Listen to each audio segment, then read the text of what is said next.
welcome everyone to today's keynote session with Shivani Gaba. Thank you so much for joining us for day 3 of TestMu Conference 2023. I'm Kavya, your host for the session. Shivani is currently engineering manager at Beyonnex in Germany. She's an experienced speaker who has delivered sessions in various international conferences. She also has rich experience in the testing domain and has hands-on experience in all layers of software testing. Today, Shivani will speak on a tester's journey in the world of machine learning. She will also guide us through her journey of testing ML based applications with her talk. In this keynote, you will get insights into the importance of testing ML applications, practical advice on testing ML systems, and of course, strategies to elevate your role as a tester in such products. Before we start, just a note to the audience: do keep the session as engaging as possible. I can already see a lot of emojis coming in. So yes, keep showing the support to the session speaker as the session goes on. Use the Q&A tab to ask questions. The chat tab is there. Do interact with other attendees. I could already see a lot of comments coming in. Hello from Mumbai. Hello to everyone. Love from Pakistan. Great, great. So we have people joining in from all over the world. And yes, without much delay, let's welcome Shivani and kick off this session. Over to you, Shivani. Thank you so much, Kavya. Hello, everyone. Hi, I can see the comments in the chat. Thank you so much for all your love. I would actually now share my screen and let's start going.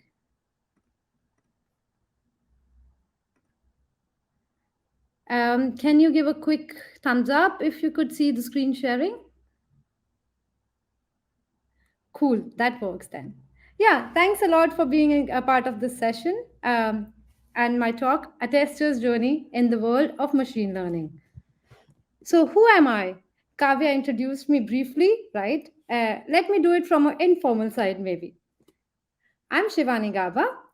I am engineering manager at Beyonnex. I'm located in Germany, and I'm working, here in Hamburg. And you might see that this is one of my favorite outfits. You would know why. And before being an engineering manager, I was a tester for almost 10 years. I'm a plant lover. I have so many plants at home. There's so many, like, let me show you actually. Some like here, and it's like a jungle here at my home. And when I come to my home, even before hugging my husband, I hug my plants. I love them so much. I'm a traveler. I love to travel different places, explore new culture, meet new people. So hopefully I get to know you and meet you also in person, at least some of you in person soonish. And I'm a storyteller. I love telling stories. I feel that if we share our experiences, our learnings with each other, that's how we'll grow. That's how we'll learn from each other. And I think we should keep doing that. So that's what I'm here for today, to share my story with you. My story of being a tester in the world of machine learning. Yes. So are you excited for my talk and to hear my story? Then give me a thumbs up. Let me see how many. Yay, I'm getting a lot of thumbs up. So that's already motivating me to share my story. Thank you so much. So let's start.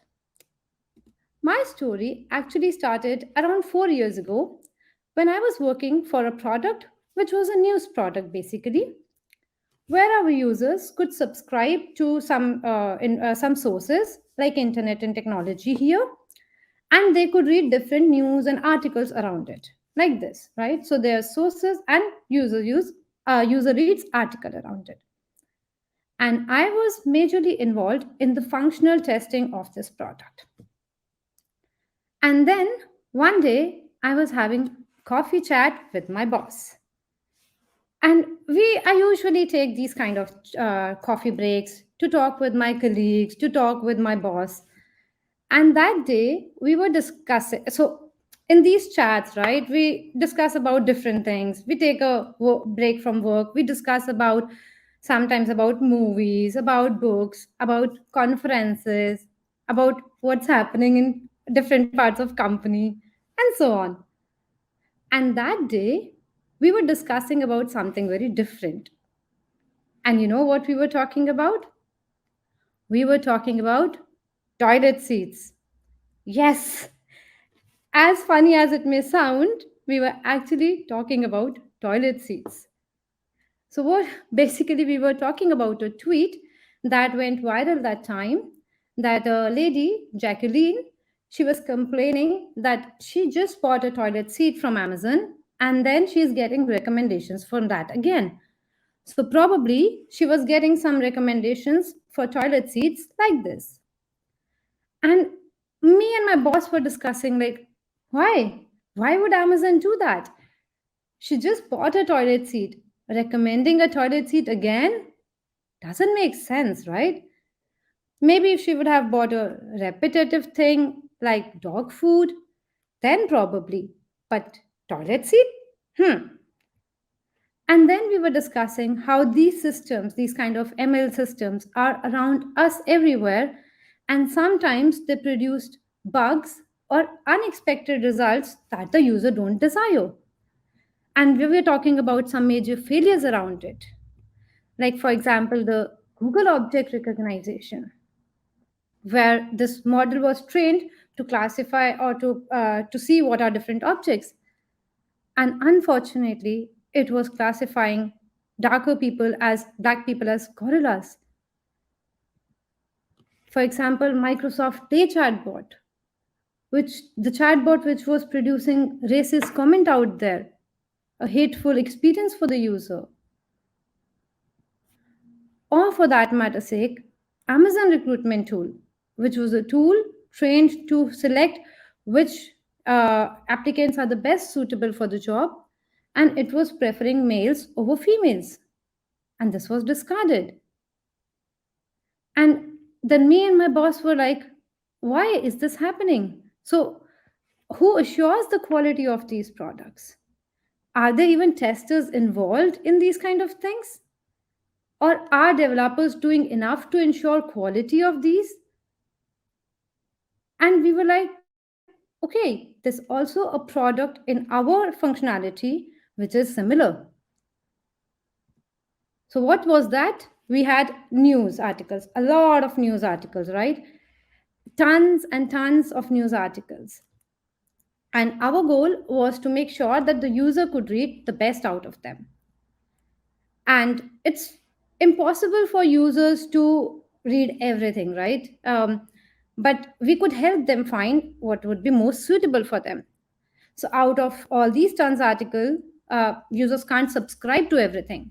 So we had a product called article recommendations, where we were giving the users personalized recommendations of which articles they should read, which is suitable, more suitable for them. And these recommendations were produced by a model. And I was discussing with the boss, and he said, we also don't have any testers involved in this project.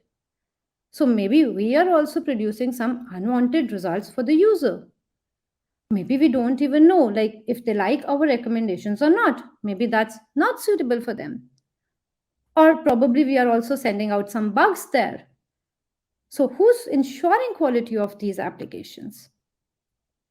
And then my boss challenged me. He said, Shivani, you are a tester, right?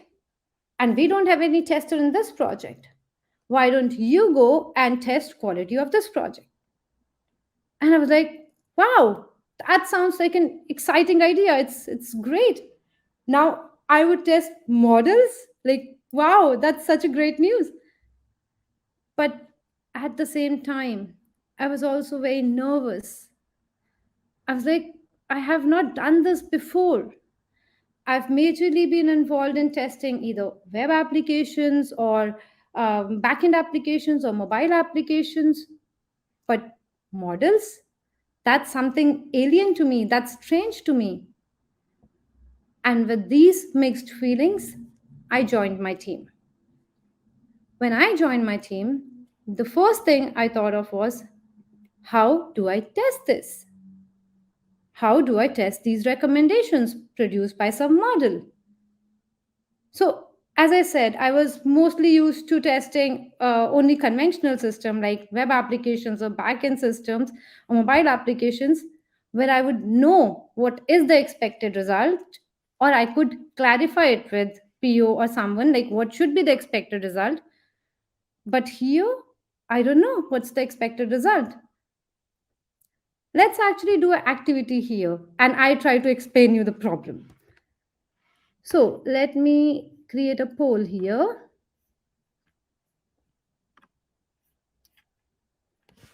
So please tell me, everyone, if 2 plus 2 is 4, then what is 3 plus 3? Please vote on the poll.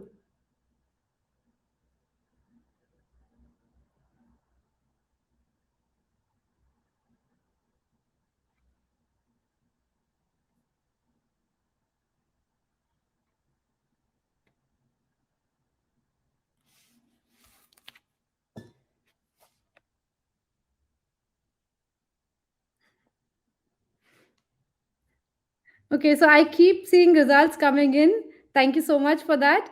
And we can already see that all the people, or most of the people, have answered 6. I don't know why someone answered 8. Let's talk later, maybe. But yeah, but that's super clear to us, right? Like 2 plus 2 is 4, 3 plus 3 is 6. So if I have to test a system which is about adding of things, then it's clear what's the expected results. So we can easily test them also. But now, if I ask you, if Tom, a user, liked reading article A and liked reading article B, would they like reading article C? Say yes, no, or can't say.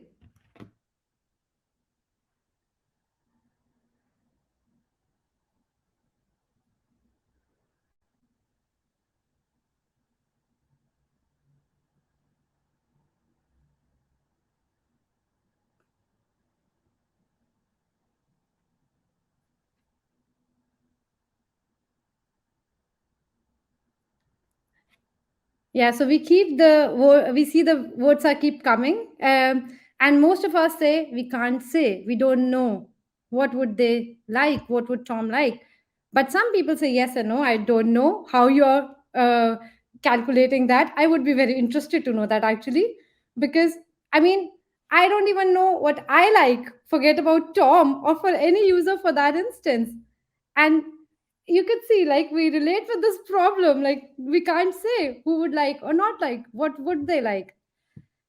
And that was my exact problem. Now let me close the poll. Yeah, that was my exact problem. Now I don't know what is expected, so how do I test this? How do I test such system? So I thought of asking some of my friends, and I asked them like, how would we test models? So I asked some people from the community, some QAs from my company, some from outside, some developers, and so on. And all of them gave me very confused response, like models, machine learning testing, like what are you talking about, Shivani? And more like me, most of them were also involved in testing the conventional systems like web applications or backend systems, and they didn't have an answer for me. And even some started questioning me, like, are you sure you can make, like, do testers need to be involved in these things? Do you think that testers can even add value here?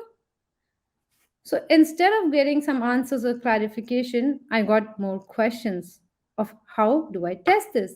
How do I create a value as a tester? So I thought of asking my friend. So I asked my friend, Google then. Had it been today's world, I would have definitely asked ChatGPT. But that time I asked Google, not ChatGPT that time. So I asked Google, how to test machine learning models? And all the resources that I got from Google were pointing in the direction of that you can test such models with help of recall, precision, PRAUC, and terms like confusion metrics. And hearing these terms like confusion metrics. I got confused. I was like, I don't get this. What is this? I tried to understand it. I tried to read about it, but still, I got only some parts of it. And with my half baked knowledge, I went to my developer and said, hey, you know what? I found out how to test machine learning models. And these are the things how we do it with a recall and precision and so on and so on. And my developer was like, Shivani, do you even know what you are talking about? Like, these are some basic evaluations that we do, these are some basic mathematical computations that we do to test the models. So, and we have already done it. And he was asking me, like, do you even know about it or do you even understand them? And I was like, not really. So at this point, the developers also got skeptical about having a tester on board in this project. And I was crying, like literally crying. This is a bit, I would say, too much, not this much crying, but I was in tears. I was shattered because all the research I did or anything I was doing, it was all in vain. I still could not get how do I test this? And I was stuck in the loop of how would I test such systems? And then I thought to retrospect. I thought, what should I do? So I got to know that I was looking for these models from a very data science perspective, with these all the mathematical computations that are there. What I need to do is to look at from perspective of quality assurance, my expertise which are there, from the perspective of domain expert. We QAs have these domain knowledge, right? So I can apply that and bring in the perspective of end user who would ultimately use this product and then complete this puzzle for them. So that's the perspective, the missing perspective that they have, and I can bring. And I got the idea. I thought I rushed it too much. I just saw, okay, I have to test models. I just saw online, like, what should I do? And that's it. I should maybe do it like how we treat other projects. So I would first understand the basic structure, the building blocks of it, of how these models are computed, how are they built, and then apply the skills which testers are great at. Some of the skills like being a question asker, like asking good questions at each stage of what's happening here, how do we do this, what's the missing thing, of thinking out of the box. Where test ideas are missing, probably introduce test ideas, introduce test strategy, increase the testability. Adding my product knowledge, that the deep product knowledge that testers have, that we can bring in, and challenging the status quo of why not this way, why that way, why are we doing like this, which would trigger good conversations that would lead to good quality then. And I thought, okay, this is the plan that I want to follow. So I went with this plan to my developer and said, hey, so I realized what I did wrong, and this is how I want to do it now. So I would bring in the perspective that a US developer miss, and maybe you're already well versed. So the developers are already well versed with their domains, right? They know data science part very well. So I would, as a tester, bring in the missing components, and let's then try out in this project.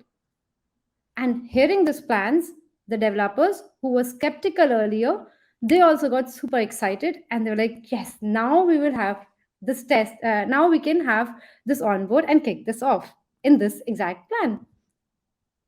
And we followed this plan for almost 4 years.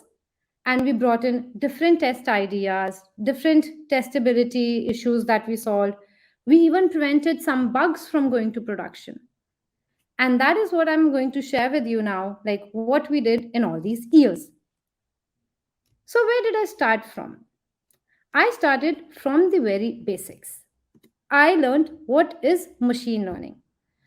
So, machine learning is enabling of the machines from data and algorithms, enabling machines to learn from data and algorithm without being explicitly programmed, which means that machines are basically learning from the data and the algorithms, right?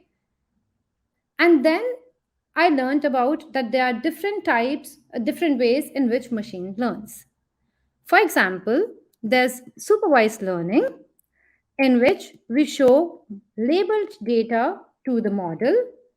So, for example, in this case, here I've like written label Shivani to each of the image, right? So this is labeled data, and with this labeled data, the model would learn. And when we'll show no new instances like this one, so now the model would predict what is this. So it says it's Shivani. Yeah. So this is supervised learning where we have labeled data. Then there's unsupervised learning where this input data without any labels. And model would just look at the data, it would learn from the data and categorize on its own, like here. Yeah. And then I asked my developers, which one are we using? So they said that we are using supervised learning. So we are using supervised learning for article recommendations where the model would learn from the past data if the user, there's label on the data that if user clicked on it or did not click on it. And then looking at that, there would be future recommendations predictions that if for the new articles the user would click on it or not. So there's a labeled input data. And I was like, okay, if I now learn how these models learn, I can test it.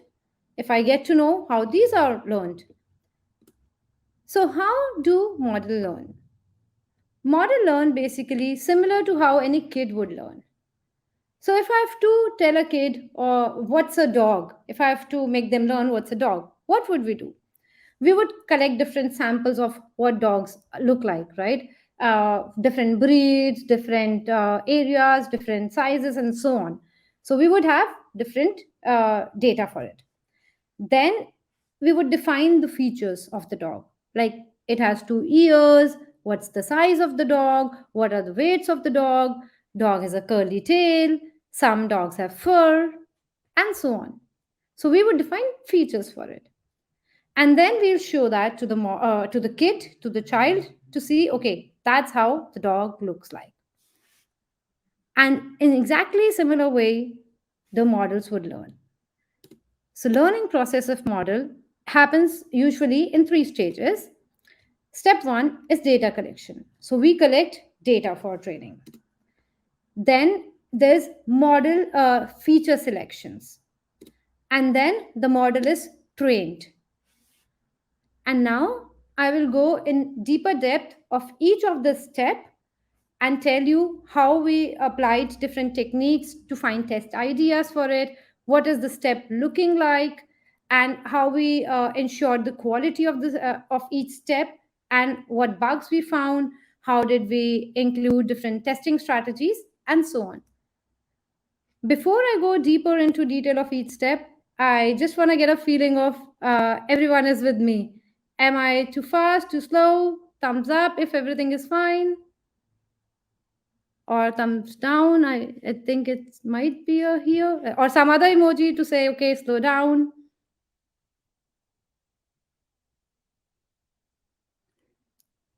Cool. So I get a lot of thumbs up. So thank you. That means I'll then continue going to each of the stage then.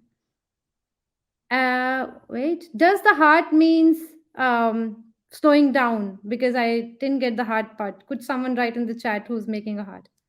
No. Okay. Thank you. Good. Then, then I would just go into detail of each stage now. So let's see. Let's look at the first stage, collection of the data. So usually when the data is collected, it's collected from a lot of different sources.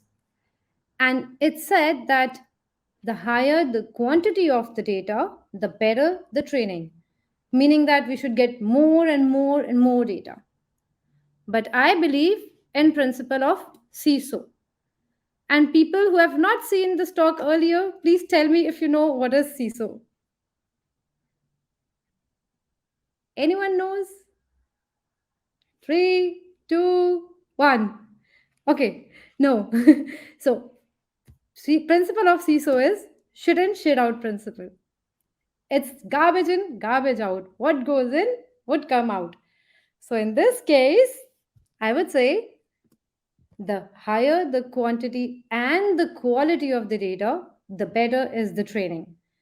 So we usually miss this part of quality and we only concentrate on getting more and more data. But important aspect is quality. Give good data, get good results. And that's where we as testers could come into picture to ensure the quality of this data. And what could we look at? We could look at different perspectives, a lot of different things. For example, missing values, like if there are something missing in the data. And as data comes from different sources, we can see if there are inconsistencies anywhere or duplicates. We can check for our domain knowledge and apply it to the data and see if there's some problem in the data or something could be improved. We could look at privacy and security aspects. And we talk a lot about biases, right? So we can also look at this aspect as a QA. And if there's outlier data. And there's so many more things that we can look at as QAs together with our developers to say, to test to ensure the quality of the data. Too much to digest, right? Let's actually take this with an example. So the system that I was working with was an article recommender, right? And this is the snapshot, a very small snapshot from the data that we had, a representative snapshot. And I would like to share some bugs and problems that we found in this. But I would like to first take you some time, take maybe 30 seconds to 1 minute, and look at this data carefully. And I would like to ask you if you already found some bugs in it. And it's a simple data, right? You have the user ID, the gender, article ID, what's the age of the article, and if user clicked on it or did not click on it.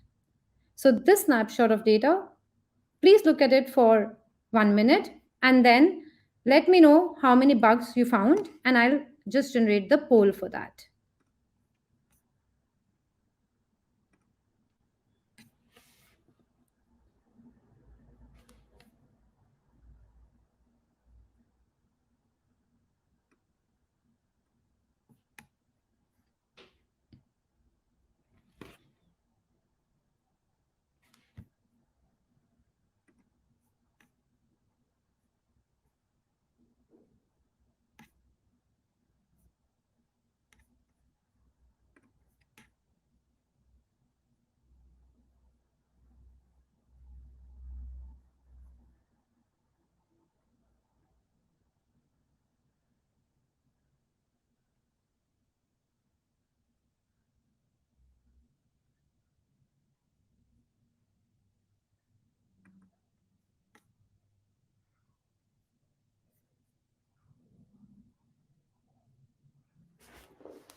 Okay, after a few seconds itself, I could see that most of you have found more than two problems. Let me just show this on the stage.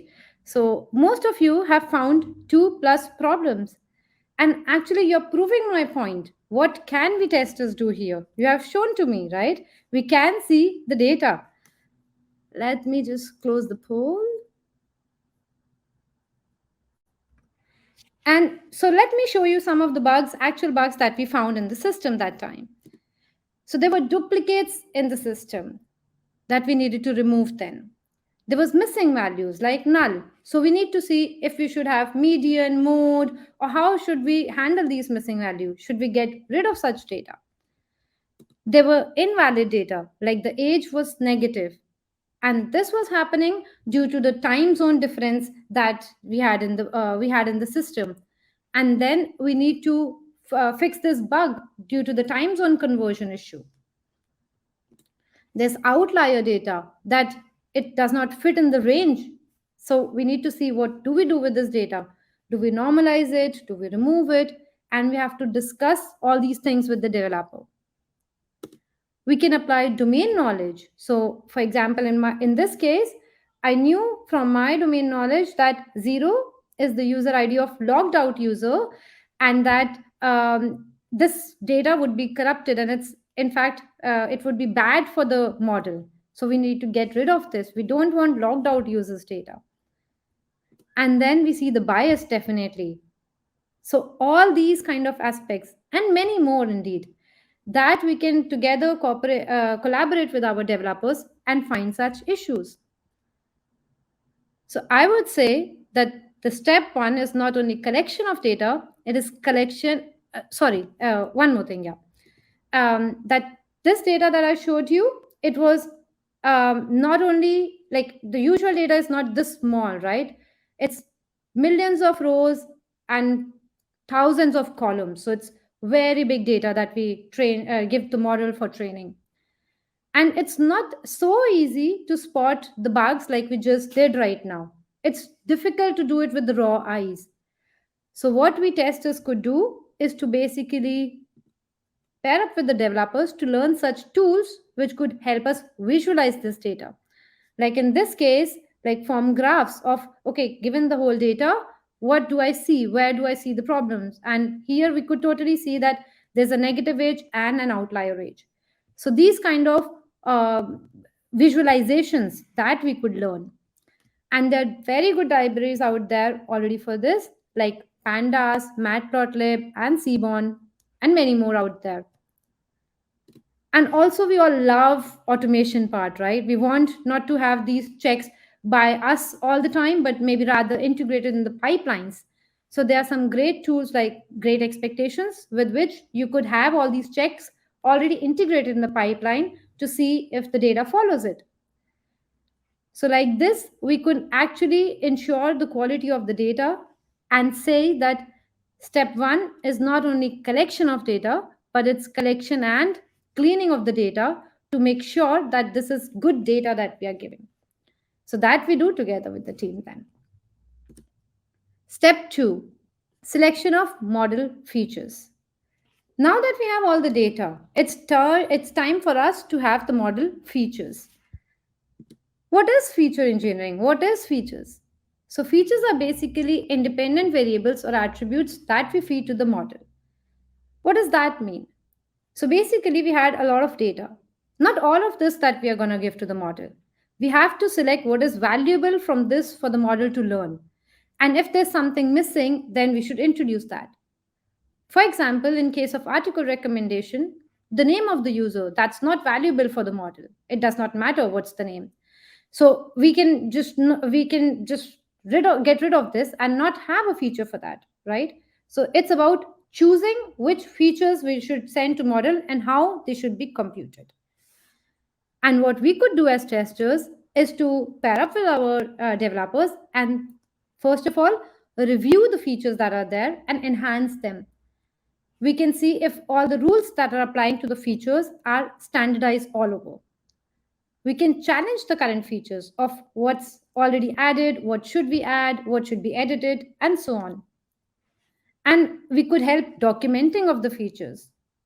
We all know, right? Like without documentations, how happy two people would be in agreeing to certain things. So yes, that's where our role also comes in, to also ensure that documentations are also there. We can help there. Let's see this with an example. So this is a small snapshot of the data that was used, right? And then so we had user ID, gender, article ID, article age, and user clicked or not. And when we introduce new features, like my developer said, let's add total article views and total article clicks, meaning that how many times an article was viewed globally on the platform and how many times it was clicked globally on the platform. So those were the two features we were adding to the model. And then as a tester, I found out that they're not aligned. The way we are calculating, they're not aligned with each other. For example, so what was the problem? That let's say given a user, they view the article 2 times. The same user views the same article 2 times. It was 2 views. And when the same user was clicking on the same article 2 times, it was 1 click. So we were making clicks as unique and views, they were counted how many times they happened. And that's why you could also see in the data, like it was inflated a lot. So then I went with this problem to the developers and said, hey, see, the rules that we are applying, they're not consistent with each other. So we should normalize them. So that's when we reduced also to views to being unique. And you can see here, for example, now the views were unique views. And not only this, when they added views and clicks, I was asking them, why not add a ratio of clicks and views? This would be important for the model to learn. Like, what is how many times it was clicked divided by how many times it was views? That was important information, probably. And then developers also added this thing. And this we keep on going until we come to a stage where all the columns in the table, they are model features, and one is target, which is the label, like for which we are predicting. So this process keeps on happening, and this is then the stage 2. Step 3, training of the model. So now that we collected the data, we have the features, we now have to train the model. We now have to show it and it should learn from it. How does model training happen? So let's say, again, this is the snapshot of the data. So it's a representative. Usually the data are very big. Let's say this was the data. And the data, so how we would train the model now is that we would divide the data into training data set and testing data set. And from the training data set would be given to an algorithm, which would then produce the model. And now that the model has been trained, we would test it with the remaining data set, that it would make the prediction that, okay, would the user click on it or not? And we would evaluate it because we already know that if user clicked on it and what is the prediction of the model. So we would match it, evaluate it. And if the evaluation is satisfactory, then model is good to go. Otherwise, this process happens again. So now what can we do as a tester here? First of all, we can see that there is training and testing dataset split. Usually, or it should happen that there's a training testing dataset split. In some of the cases, in some of the projects, it's not happening still. So first thing is to ensure that. Second, to ensure that this training and testing split is happening in a good ratio. A ratio of 80-20 or 70-30 is usually recommended. Then we can test that testing data set is representative of the training data set. For example, in here we have binary male, female, non-binary male, female. So it's like representing of the full training data set. And we can look at different parameters here. And then we can also see about evaluation of the model. So remember the recall, precision, and confusion metrics that I talked in the beginning? Those are the techniques for evaluation. So we can then help and pair up with the developers to see if they are on a good stage or not. Yeah, so that's how this step happens. And for example, for evaluation, we were using one other technique. We were using a technique of feature importance to see that after training of the model, which feature has the most impact. And once we found out that the article age was the least important feature.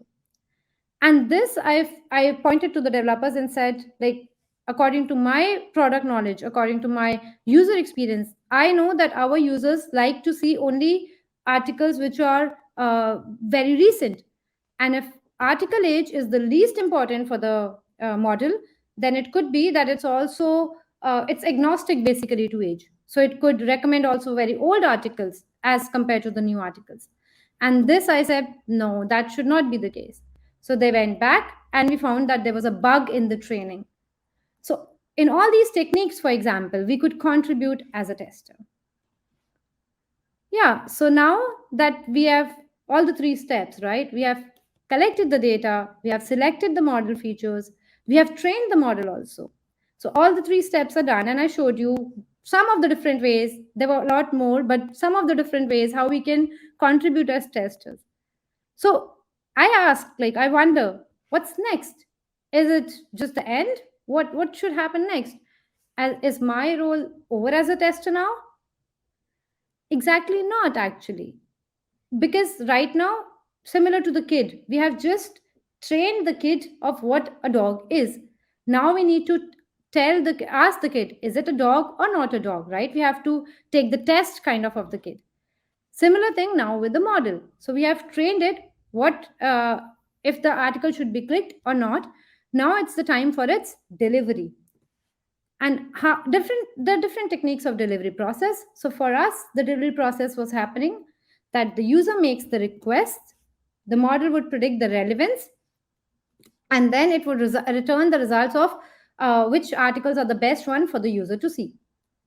And here we also can contribute a lot. Like usually sometimes APIs are used for returning the results, so we can generally test on these APIs if the data is consistent, if you are not sending any bugs there. There are sometimes filters and something on the top, we can also test them. And model usually does not work in alone, it works with also different components, so we can also test its integration with different components. And it's not like the model is there once and that's it. So sometimes you are like a lot in general world we have new models, and then we replace the old model, we retrain them, and we replace them with the new one like we did here. And for instance, in our case, the developers were simply like coding new model, retraining, putting it to production, retraining, putting it to production. So that was the simple technique I think that they were using, and there was no testing out there that if the new model is better or if it should go live or not. So in these cases also we could jump in and we could think like what could we do as a tester. For example, one out of the box idea that we thought of was, okay, that on the old version and new version, we can't say that which article is good for which user individually, but we can look at some parameters globally, like some parameters collectively. So what we did was that we took top 10 articles from old version of the model, and we took top 10 articles, X here is 10 for us, from the new version of the model, and we did this for 10,000 users. So the old version and new version, we took what are the recommendations. And even if we don't know what's good for each of them, we saw some collective things like how many articles are similar in old and new, what is the average age, what is the diverse source, like how many are already seen, what is the diverse types of articles. And these are all product things, right? Like there could be different parameters for your product, for every product there could be different things, and these were the important parameters for us. So we were seeing which model is performing better, or is it, or like getting a gut feeling if we should roll the new model out or not.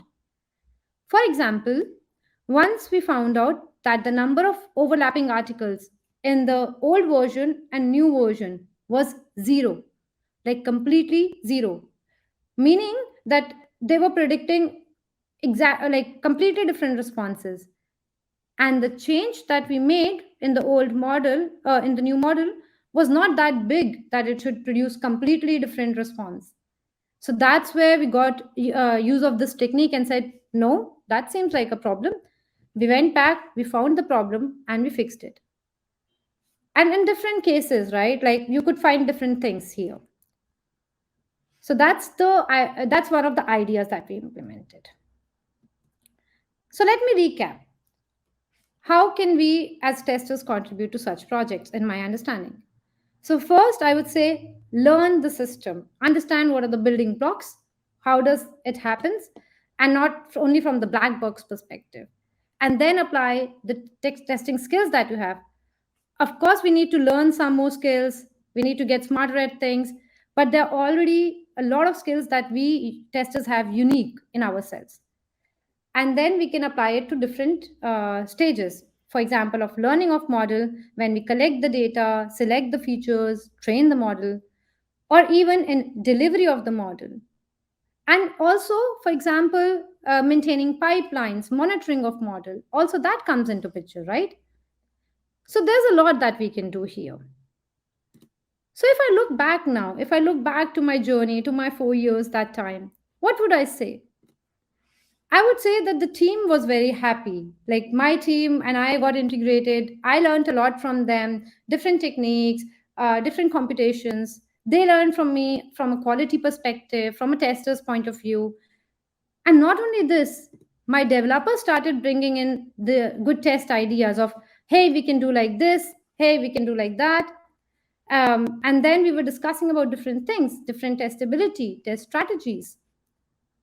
And moreover, I even onboarded other testers to these kind of projects. I hired new tester, I trained some of them from inside of the company. So I was motivating others also to be involved and not be scared of these kind of projects.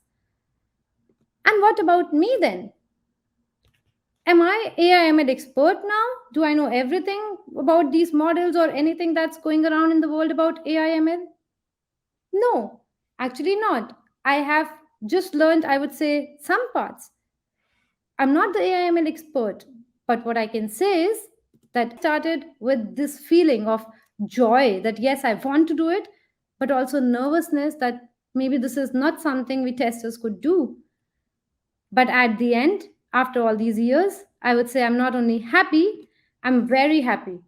I got super confident. I can do this. We testers can do this. We can bring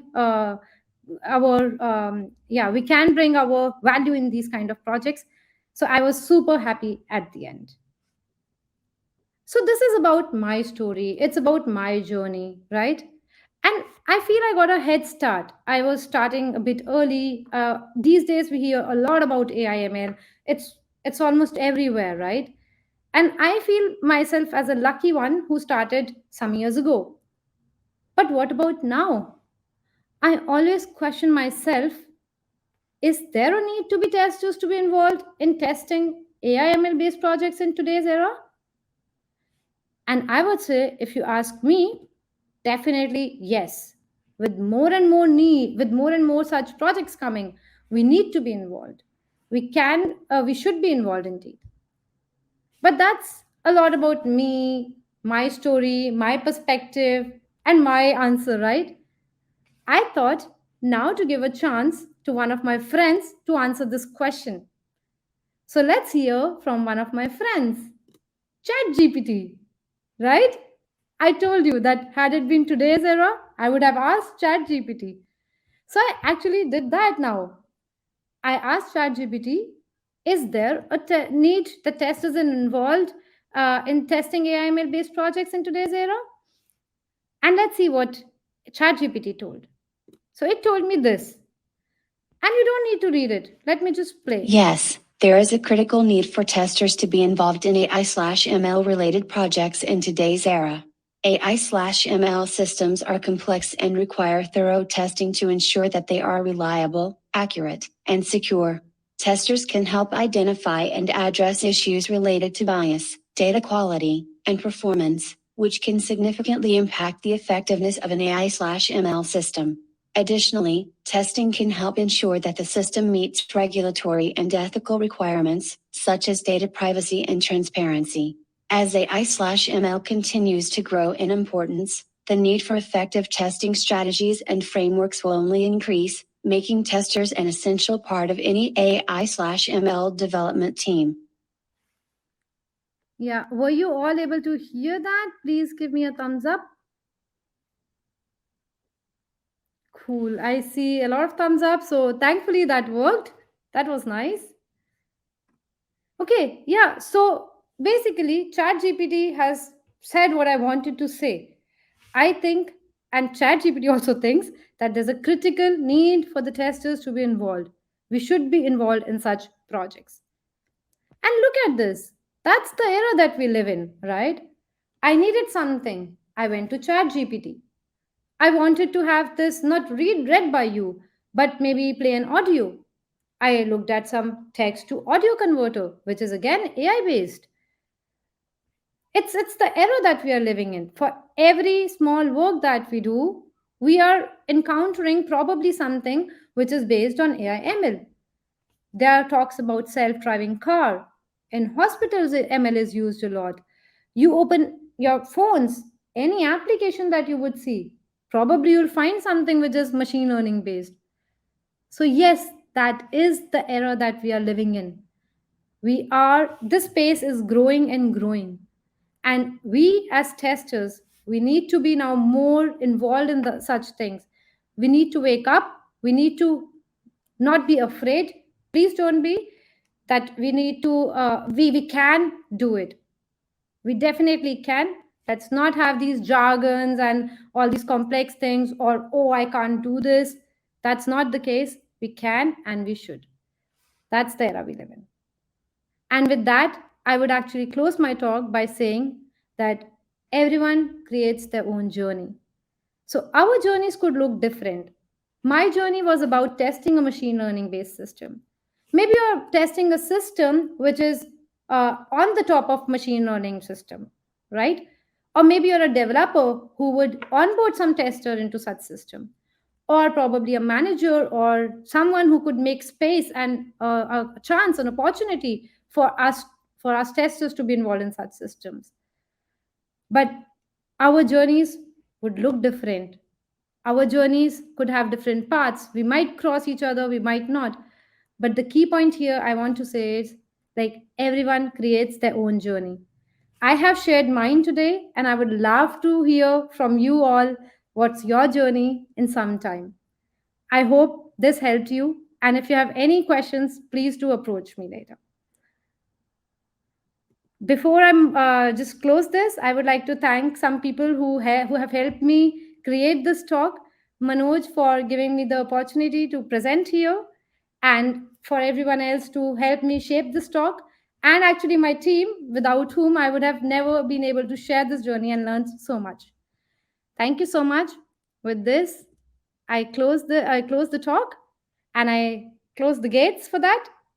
But let me open the gates for Q&A. Thank you. I hope you enjoyed it. So let me just see. Thank you so much, Shivani. That was some amazing storytelling. Really impressive. And I can also see a lot of comments in the chat. Thank So, you. I hope people enjoyed it. I didn't get chance to read all the chat comments, but I would definitely do that later. awesome. So we do have quite a few questions in the Q&A. Yes. Let me So see. as you said, you could scroll through it and bring it up. Okay, there are actually a lot of ones, so I would randomly pick. Um, so, does machine learning testing require a prerequisite of data science? I would say yes and no.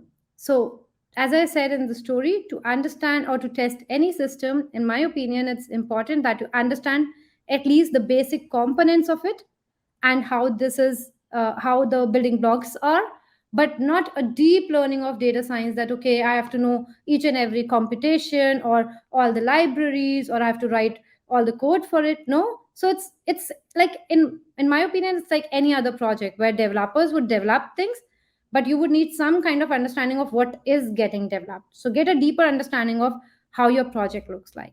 So some knowledge of data science is good, but I would not say that you need to have all the knowledge or deep understanding of it.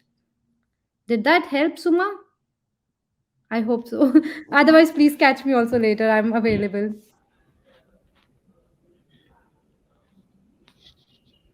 Okay, actually, there are a lot of repetitive ones on the same lines. Um,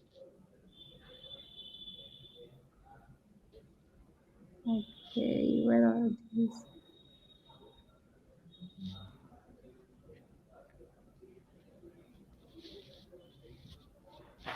Okay, what if someone does not get the opportunity to work in ML based testing? How can he or she learn? In outside market, they are not preferring to hire someone to test who doesn't have experience.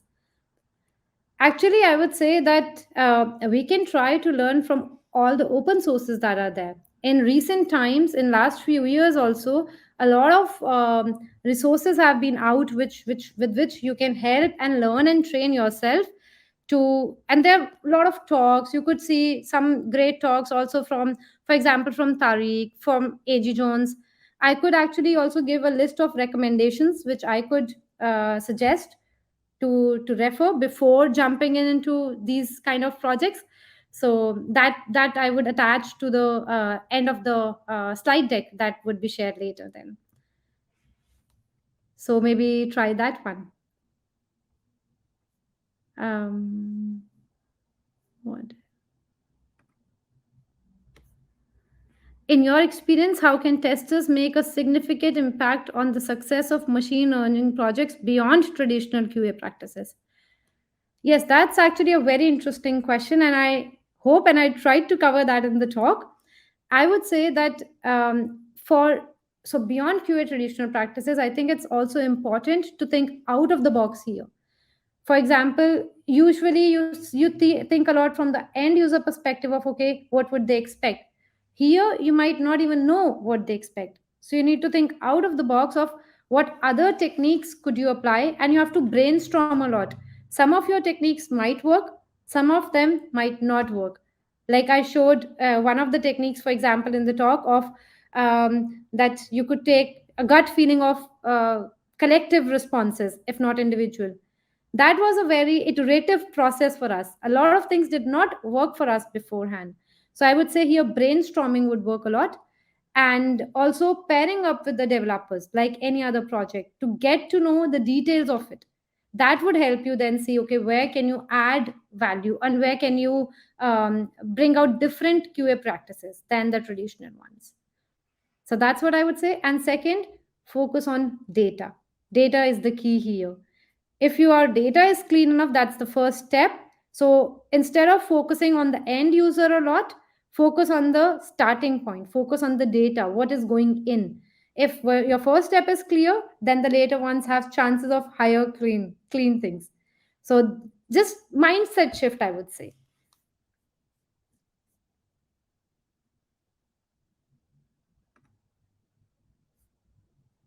How do we test systems which do not have expected outcome? Example, self-driven cars. How can we introduce ML here? I hope my talk gave you answer for that already, like different test ideas, and I tried to also say it now. So if that does not cover and you need more knowledge, Shiva Prasad, then please let me know. How can I help you?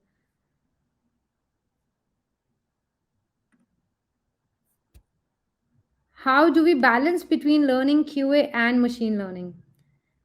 Oh, that's a hard one, actually. How do you balance? I would say that basically we should not forget about any of them. If we just go into machine learning from the perspective of developers and learn machine learning itself, we would never be able to give the QA perspective. So we should have the QA perspective definitely with us, and machine learning also with us. There's not a, I would not say that there's a perfect answer for this, that what's the balance, what's the ratio or something. They both go hand in hand, but I would say you can only create an impact if you don't forget about the QA one and only focus on machine learning, or only focus on QA without focusing on learning the systems itself. So we should do both. um, I don't think there's a right answer for what should be the ratio of it. Yeah. How do you? Oh, okay. I don't know why this is not working now. Kavya, Yes, Shavani, let me just try bringing that question up again. Um, just give me how a you sec. folks have you folks Yeah. used PyTest framework? Yes, we have used PyTest framework. Thank you. Yes, we have used PyTest framework for unit testing, for testing how our data is predicting stuff. So yes, we do use that.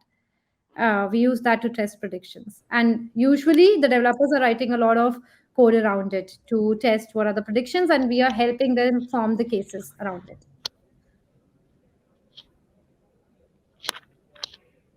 Okay, should I take more questions because we are kind of up with the time? Yes, we are right on time. Yeah, in fact, I can see in the comments that people are saying that it's been a fantastic session and they're hoping that you write a book on the subject.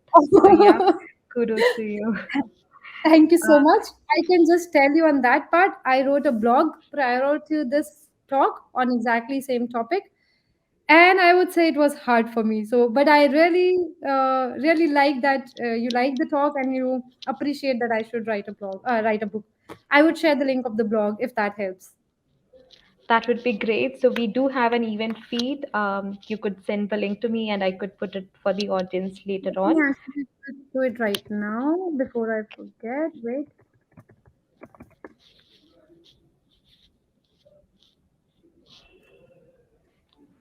So here is it. And thank you so much for motivating me to write a book. Maybe I do actually one day. And that's the link to the blog. Great. Thank you so much, Shivani, for a very Thank insightful and engaging session. I'm sure the audience has loved it, as you can see from all the comments that are coming up.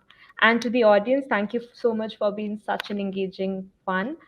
We would be hosting all the sessions on YouTube, as well as you can just click on view schedule on the top of the screen and watch a replay of it if you want to see it again. Shivani, once again, thank you so much for being an amazing speaker. You have really started day three on a great note. So yeah, Yeah. thank you so much, everyone.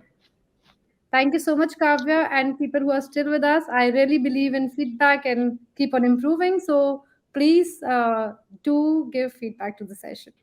I think there's a platform for TestMu for that. So thank you so much. Thank you. All right, thank you. Bye. Bye.